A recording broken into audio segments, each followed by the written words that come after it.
With the right map and a trusty ship, you could find lost pirate treasure. But some maps don't lead us anywhere, they just show us things. Interesting things. Here are some maps that might change the way you see the world.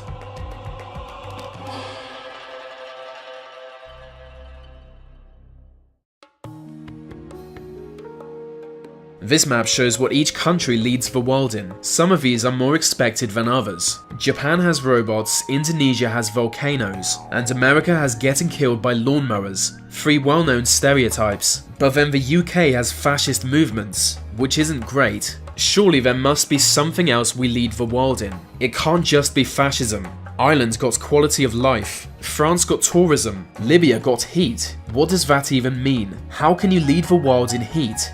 Niger got making babies, and some countries just didn't get anything. Does Belarus not lead the world in anything? That's just rude.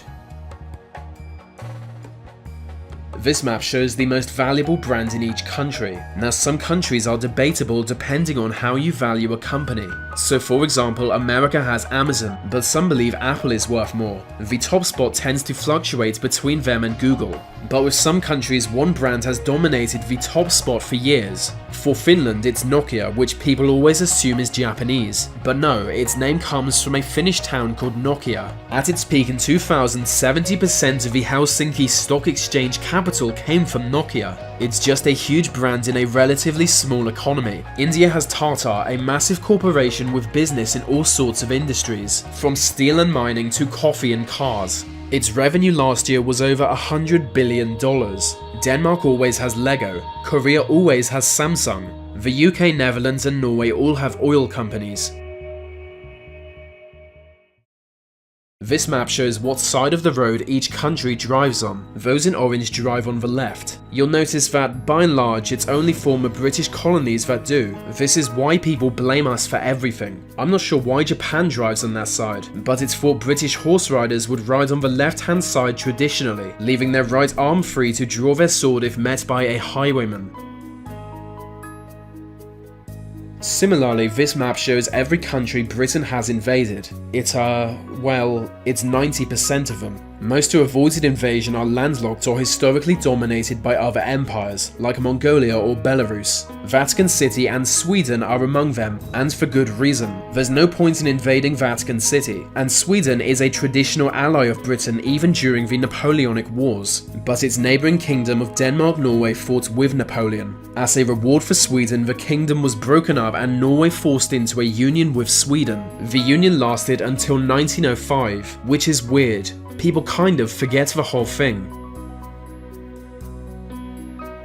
This map shows America if each state was named after a country as wealthy. So California's economy is about the size of France's, and Texas is Brazil. Just New York State has an economy the size of Canada. Some states, however, don't fare so well. Alaska has Uruguay, Idaho has Uzbekistan, and Montana has Macau, which isn't even a country, just a city in China.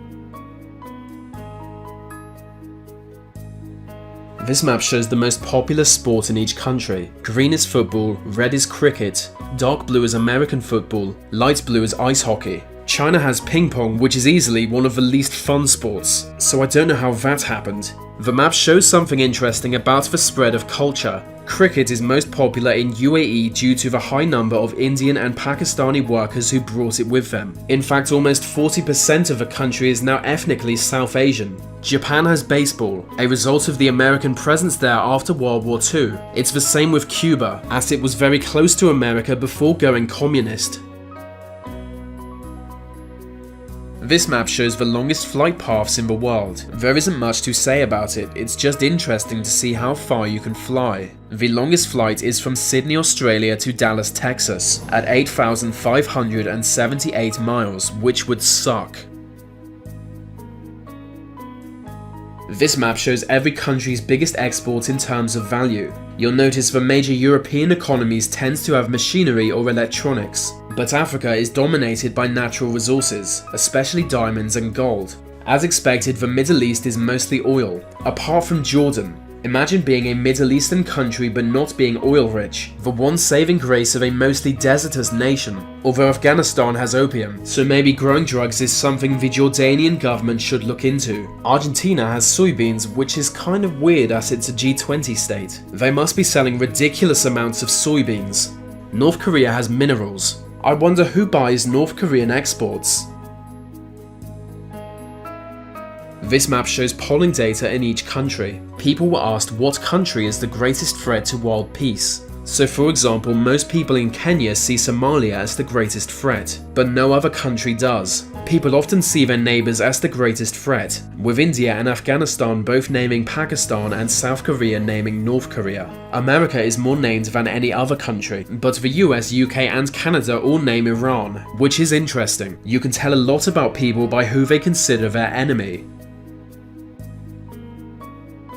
This is a map of places in Europe to avoid at all costs. It shows where the most people with red hair can be found. As would be expected, Scotland, Ireland and Wales have an extremely high frequency of red-haired people, and so does this random part of Russia. These are places you should only enter if you are a redhead yourself, otherwise doing so would put you at risk of catching it.